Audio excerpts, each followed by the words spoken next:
Hello दोस्तों, स्वागत है आपका हमारे चैनल पर। आज मैं आपके लिए 2011 में रिलीज द राइट मूवी की स्टोरी को एक्सप्लेन करने वाली हूँ। इस मूवी की IMDb रेटिंग है 6.0 आउट ऑफ 10। ये फिल्म काफी अच्छी है और एक प्रॉपर हॉरर मूवी है। ये movie the making of modern exorcist नाम की बुक पर बेस्ड है। इस बुक को इटली के एक जर्नलिस्ट मैक पवालो ने पब्लिश किया था। और हाँ दोस्तों, अगर आप हमारे चैनल पे नए हैं तो प्लीज हमारे चैनल को सब्सक्राइब करके बेल आइकॉन का बटन जरूर प्रेस कर दीजिएगा, ताकि आने वाली मूवीज का नोटिफिकेशन आपको मिलता रहे। तो चलिए दोस्तों, सीधे लेके चलती हूँ आपको कहानी की ओर। कहानी की शुरुआत में माइकल कोवैक और उसके डैड को दिखाया जाता है। वो दोनों एक लेडी को फ्यूनरल के लिए तैयार कर रहे थे। अब माइकल अपने पिता से पूछता है कि इस लेडी ने सुसाइड क्यों कर लिया। इस पर माइकल के पिता उसे डांटते हैं और चुप करने को बोलते हैं और ये कहते हैं कि हमारा काम है सेवा करना, मरे हुए लोगों के बारे में बात करना अच्छा नहीं होता, ये अपशगुन माना जाता है। अब नेक्स्ट सीन में हमको दिखाया जाता है कि माइकल अपने फ्रेंड से बॉक्सिंग रिंग में मिलने आता है। माइकल ने सेमिनरी एंट्रेंस एग्जाम को पास कर लिया था और वो वहाँ पर जा रहा था। सेमिनरी स्कूल में क्रिश्चियन धर्म के बारे में पढ़ाया जाता था। चर्च में प्रीस्ट बनने के लिए ये पढ़ाई करनी बहुत जरूरी थी। माइकल का दोस्त उससे पूछता है कि तुमने यही कॉलेज क्यों चुना। इस पर माइकल कहता है कि उसके पास और कोई ऑप्शन ही नहीं है, क्योंकि हमारी फैमिली में ये ट्रेडिशन है कि या तो वो मार्टिशन बन जाए या फिर प्रीस्ट।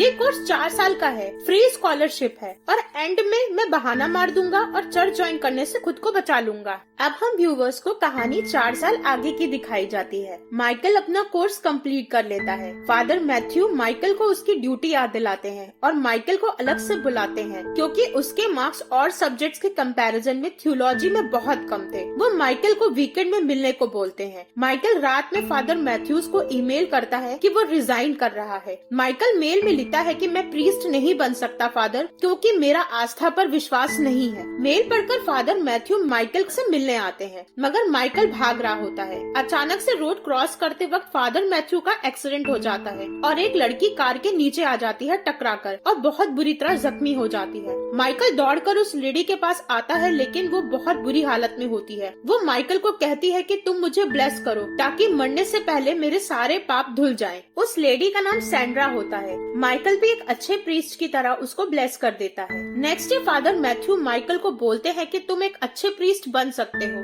दुनिया में डिमोनिक गतिविधियां फैल रही हैं। वेटिकन रोम में दुनिया भर के काबिल प्रीस्ट को 2 मंथ्स की स्पेशल ट्रेनिंग दे रहे हैं। अगर तुम सफल हो गए तो तुमको एक अच्छी पोस्ट मिल सकती है। फादर मैथ्यू माइकल को ये भी समझाने की कोशिश करते हैं कि अगर ये कोर्स तुमने नहीं किया तो तुम्हारी स्कॉलरशिप, जो कि बहुत मोटी रकम की है, उसे चर्च स्टूडेंट लोन में कन्वर्ट कर देगा। माइकल मरता क्या न करता, वो 2 महीने के पेड वेकेशन पर आखिर रोम जाने को तैयार हो जाता है। अब नेक्स्ट डे माइकल अपनी क्लास अटेंड करने जाता है। वहाँ पर होते हैं फादर जेवियर, जो ट्रेनिंग के दौरान एक्सोर्सिज्म के बेसिक रूल्स को समझा रहे होते हैं। क्लास के अंदर फादर जेवियर कुछ पोजेस लोगों के फोटोज और वीडियोस को स्टूडेंट्स के साथ शेयर करते हैं और डिमोनिक पोजेशन का एग्जाम्पल भी देते हैं। माइकल की दोस्ती एंजेलिना नामक की एक लड़की से हो जाती है, जो एक जर्नलिस्ट थी। वो एक आर्टिकल लिखने के लिए ये कोर्स कर रही होती है। कुछ सेशंस को अटेंड करने के बाद फादर जेवियर माइकल को नोटिस करते हैं कि वो इन सब पर विश्वास नहीं कर रहा होता और वो माइकल को प्रैक्टिकली ये सब समझाने के लिए फादर लूकस से मिलने को बोलते हैं। नेक्स्ट डे माइकल फादर लूकस के घर जाता है। फादर लूकस माइकल को अंदर बुलाते हैं और माइकल देखता है कि फादर लूकस की एक क्लाइंट अपनी 16 साल की नीस रोजानिया को लेकर वहाँ आई हुई है। माइकल फादर लूकस से सवाल करता है कि आपको कैसे पता कि रोजानिया पजेस है। इस पर फादर माइकल को अपनी एक चीज को बैग में डालने को बोलते हैं। माइकल अपनी अमेरिकन करेंसी को बैग में डाल देता है। अब माइकल और फादर उस लड़की रोजानिया के पास आते हैं। फादर लूकस अब रोजानिया से पूछते हैं कि माइकल के बैग में क्या है। रोजानिया पहले कहती है कि वो कैसे जान पाएगी कि उसके बैग में क्या है। वो मना करने लगती है। इस पर फादर लूकस उसको प्रेशर करने लगते हैं। अब प्रेशर में आके उसके अंदर का डीमन जाग जाता है और वो गुस्से में बताती है कि उसके बैग में अमेरिकन डॉलर है। माइकल अपने बैग से करेंसी निकाल कर सबको दिखाता है और ये भी बात प्रूफ होती है कि पॉजेस लोगों को अनजान पड़ी चीजों की जानकारी होती है। फादर लूकस रोजानिया को शांत करते हैं और रोजानिया अपनी आंटी के साथ वहाँ से चली जाती है। उनके जाने के बाद माइकल पूछता है कि फादर क्या रोजानिया के अंदर का डीमन चला गया है। तो फादर लूकस बोलते हैं कि पूरी तरह से उसकी सोल को आजाद और पवित्र होने में कई महीने और कई साल भी लग सकते हैं। ये एक बहुत लंबा प्रोसीजर है और रोजानिया ऊपर से प्रेग्नेंट भी होती है। अब शाम को एंजेलिना माइकल को एक कॉफी शॉप में बुलाती है। वो माइकल को बताती है कि वो फादर लूकस का इंटरव्यू लेना चाहती थी। वो माइकल को बोलती है कि तुम मेरी हेल्प कर सकते हो अपने एक्सपीरियंस को मेरे से शेयर करके। मैं खुद सच की तलाश में हूँ कि डीमंस आखिर होते हैं या नहीं। माइकल नेक्स्ट डे अपने सेशंस वाली क्लास में नोटिस करता है कि रोजानिया का ब्रेसलेट उसकी कोट के पॉकेट में है। माइकल सीधा फादर लूकस के पास जाता है। वो दोनों रोजानिया पर एक्सोर्सिज्म करते हैं। माइकल रोजानिया से ब्रेसलेट के बारे में पूछता है तो रोजानिया उसको बोलती है कि मैंने नहीं बल्कि डीमन ने ये सब किया है। रोजानिया ये कहती है कि ये ब्रेसलेट मेरे डैड ने मुझे दिया था।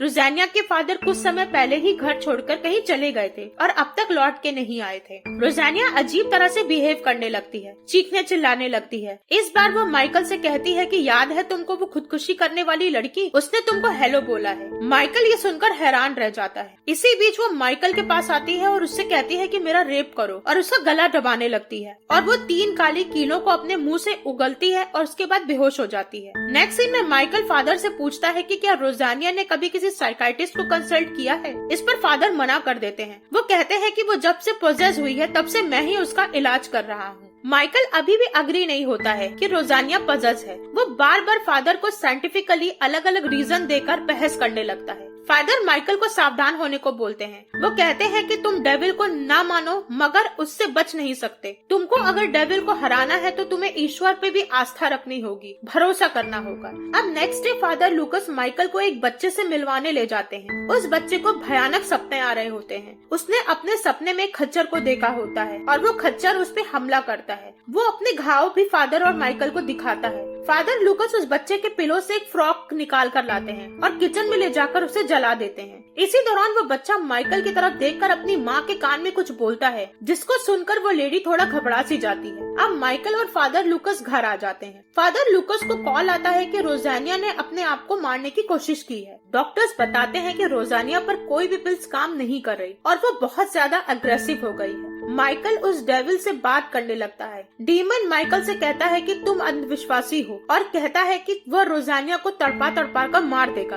और उसको ये करने में बहुत मजा आ रहा है। माइकल अभी भी डेमोनिक पोजेशन को नहीं मान रहा था और वो रोजानिया के लिए एक साइकाइट्रिस्ट को बुलाने की बात बोलकर फादर लूकस को वहीं छोड़कर चला जाता है। रोजानिया एक्सेसिव ब्लीडिंग और हार्ट अटैक से मारी जाती है। फादर लूकस रोने लगते हैं क्योंकि उनको ऐसा लगता है कि ये सब उनकी वजह से हुआ है। फादर लूकस का विश्वास अब थोड़ा थोड़ा डगमगा सा गया था। माइकल ये सारी बातें एंजेलिना से शेयर करता है और वो पूछता है कि तुम इस तरह की स्टोरी पे क्यों इंटरेस्टेड हो। एंजेलिना उसको बताती है कि उसका भाई था जो 19 वर्ष का था जिस वक्त उसके पेरेंट्स ने उसको मेंटल असाइलम भेज दिया। वो अजीब सी डरावनी बातें किया करता था जो अक्सर सच हो जाया करती थी। वो सच जानना चाहती है कि उसका भाई पागल था या किसी डीमन ने उसे पोजेस कर लिया था। माइकल जब अपने घर आता है तो उसके पास एक कॉल आती है। माइकल को पता चलता है कि उसके पिता को हार्ट अटैक आया है और वो सीरियस हैं। फादर जेवियर माइकल को यूएस जाने की परमिशन दे देते हैं। माइकल अपने रूम में देखता है कि बहुत सारे मेंढक इधर उधर घूम रहे हैं और अब उसके साथ बहुत अजीब सी चीजें होनी शुरू हो जाती हैं। वो उन फ्रॉक्स की वजह से एक होटल में जाके रूम बुक कर लेता है और वहाँ शिफ्ट हो जाता है और वहाँ पहुंचकर सबसे पहले अपने फादर की कंडीशन जानने के लिए हॉस्पिटल कॉल करता है।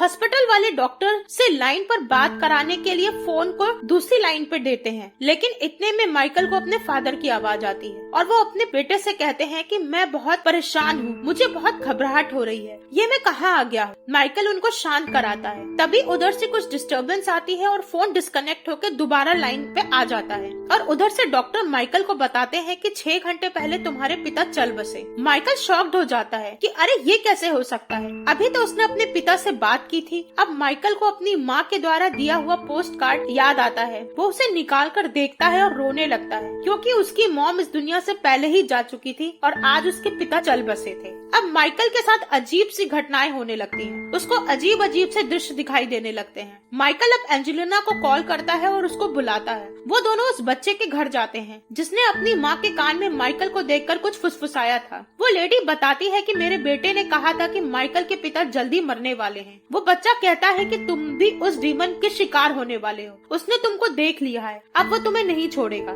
माइकल अब एंजेलिना को रोते हुए बताता है कि उसके डैड सच में मर गए हैं। ये सुनकर एंजेलिना हैरान हो जाती है। उधर फादर लूकस को दिखाया जाता है जो अजीब तरह से बिहेव करने लगे थे। डीमन ने फादर को पोजेस कर लिया था। उनका बर्ताव अजीब तरह से हो गया था। माइकल वहाँ आता है और देखता है कि फादर बारिश में भीग रहे हैं। शॉक्ड स्टेज में वो उनको अंदर लेके जाता है। फादर लूकस को एकदम से होश आता है और वो फादर जेवियर को बुलाने की बात बोलते हैं। वो बोलते हैं कि मुझे एक्सोर्सिज्म की सख्त जरूरत है। Father Xavier out of station होते हैं और अब फादर लूकस एंजेलिना को बाहर भेजकर माइकल से बात करने लगते हैं। माइकल को डीमंस पर विश्वास नहीं था। फादर लूकस के अंदर का डीमन माइकल को डीमंस पर भरोसा करने के लिए कुछ बातें बोलता है। वो डीमन कहता है कि तुम्हारे पिता मरते टाइम भयानक दर्द से गुजरे थे। तुमने अपने पिता का साथ छोड़ दिया था, इसलिए वो बहुत दुखी थे। माइकल अभी भी बहस कर रहा था। तभी फादर लूकस को एकदम से होश आता है और वो गॉड से प्रे करने लगते हैं। डीमन अब उनके हाथों को उल्टी तरफ मोड़ने लगता है और उन्हें टॉर्चर करने लगता है। वो माइकल को कहते हैं कि मुझे जल्दी से चेयर से बांध दो। माइकल एंजेलिना की हेल्प से फादर को चेयर से बांध देता है। माइकल फादर लूकस पर एक्सोर्सिज्म परफॉर्म करने लगता है। फादर के अंदर का डीमन चिल्लाता है।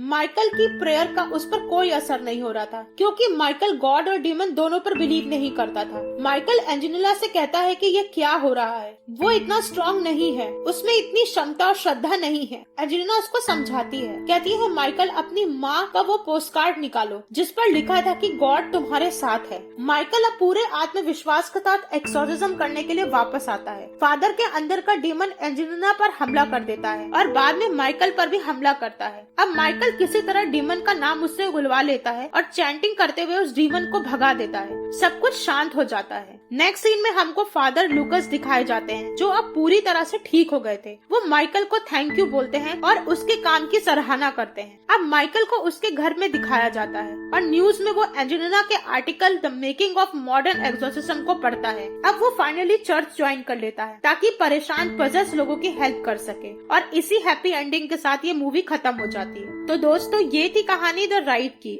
आई होप आपको पसंद आई होगी। अगर आपने मेरा चैनल सब्सक्राइब नहीं किया है तो जरूर सब्सक्राइब करके बेल आइकॉन को प्रेस कर दीजिएगा। तब तक के लिए good bye and thank you.